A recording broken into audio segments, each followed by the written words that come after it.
And now, fans, we move up in weight. Our next bout of the evening, 3 2-minute rounds in the 170-pound division. Once again, your referee in charge is Mark Smith. Fighting out of the blue corner, he entered the ring wearing the black trunks. His record stands at 1 victory and no losses. He represents Hard Knocks from Las Vegas, Nevada.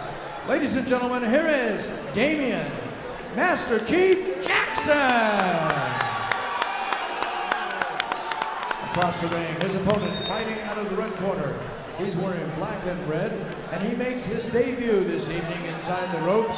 He fights for One Fight Team. Also from Las Vegas, Nevada, introducing Zach Walters. Zach Walters appears to be a big welterweight. He just looks like a stocky, strong guy for 170 pounds. 6'2".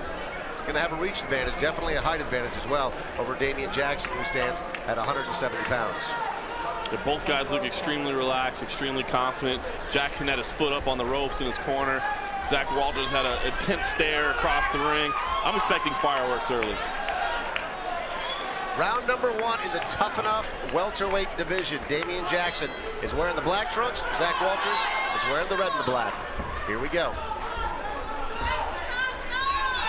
Damien Jackson not afraid to throw the high kicks. Saw that in his debut here in the Tuff-N-Uff ring.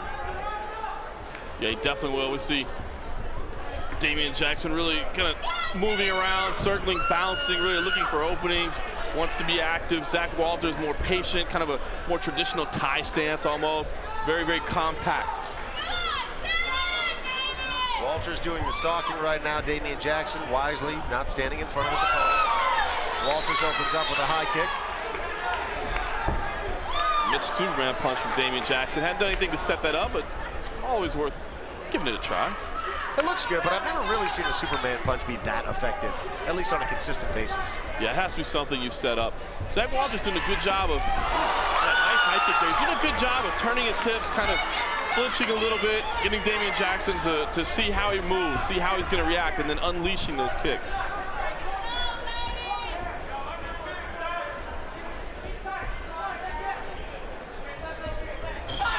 About 45 seconds left here in the opening round. Definitely a feeling out process, a show of respect from both fighters.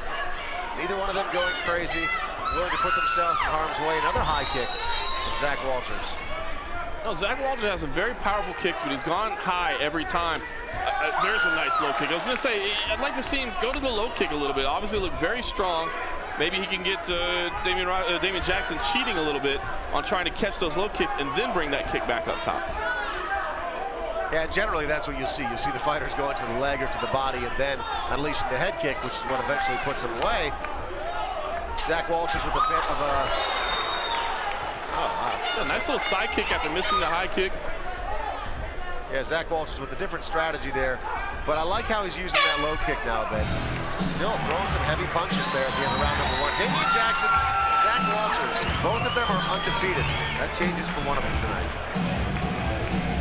Very patient first round, very strategic first round. I think Damien Jackson is doing a lot more movement, obviously circling around on the outside, looking for openings. Zach Walters just patient inside, stalking, throwing when he can. Interesting round to score because there wasn't a whole lot of offense. You know, the couple of kicks that did land did come from Zach Walters, so I think if you've got to make a decision, you certainly lean towards Zach Walters, giving him the round 10-9.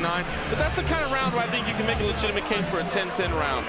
Just a hair in Zach Walters' favor. Nothing truly significant from the blows, and I think you can certainly call it a 10-10. I'm going to go ahead and go with the 10-9 Zach Walters. And you see Wanderlei Silva there right in the corner, giving Zach Walters direct instructions as to what he's supposed to do here as they open up round number 2. Makes you wonder what he is saying to him. What do you got to do right now? Well, I saw him using his shoulders a little bit to illustrate something, and it looked like he was telling him to start using combinations, which we didn't see any of from either fighter in the opening round. There's a lot of those high kicks, from time to time a low kick, but not a lot of punches from either fighter. High kick there looked like it snuck through a little bit.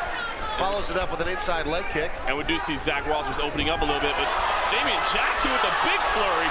He's going to try to drop to a guillotine choke here. Zach Walters pops his head out. Zach Walters on top right now in the guard of Damien Jackson. Walters is wearing the black and the red trunks. Damien Jackson is wearing the black trunks. A nice flurry there from Damien Jackson, but it's always dangerous when you go for the guillotine. You give up the position if you don't secure the choke. I was going to say, I think there's blood streaming from the nose. Oh, boy, yeah. Oh, caught on it.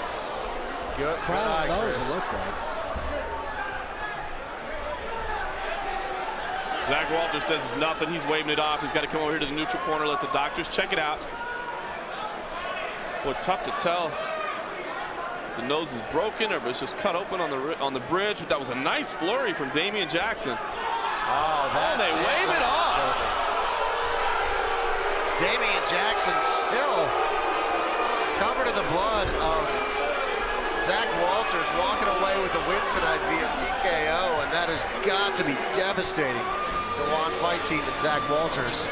Whenever you get disqualified because of an injury, especially when you're still fully capable of fighting and you're arguing to continue fighting, it's not one of those indecisive, you want to continue sort of things. Really a frustrating moment, but as we mentioned, these are amateurs. Doctors are always going to err on the side of caution. Make sure that they're not putting them in harm's way.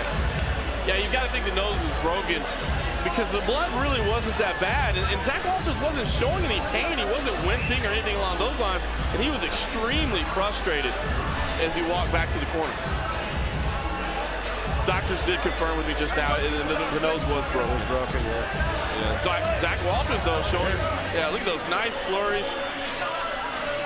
And I thought Damien Jackson, again, he showed the athletic striking that he has, the power that he showed us in the first fight. I think he made a mistake by dropping back and giving up the position, but at that point, the damage had already been done. And Zach Walters, a very frustrating loss. Damien Jackson, hey, a win's a win. He'll take it, I'm sure. He moves to 2-0. We'll take it up to Jake here in just a moment for the official decision. But again, this fight happened in the Tuff-N-Uff 170-pound division. Damien Jackson keeps that perfect record intact. Ladies and gentlemen, referee Mark Smith stops his contest at 50 seconds of the second round due to a broken nose suffered by the opponent in the red corner.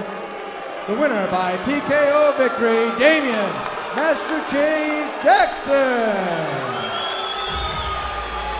Now you can tell the crowd wasn't exactly delighted with the stoppage. They always want to see the action, but Damien Master Chief Jackson walking away with the victory tonight. He is a good fighter. He's an exciting guy. We saw more action in his first fight, but his second fight, he's walking away with another win. So, like you said, John, a win's a win. He'll take it, I'm sure, and I'm sure that we'll see him back here in the Tuff-N-Uff ring.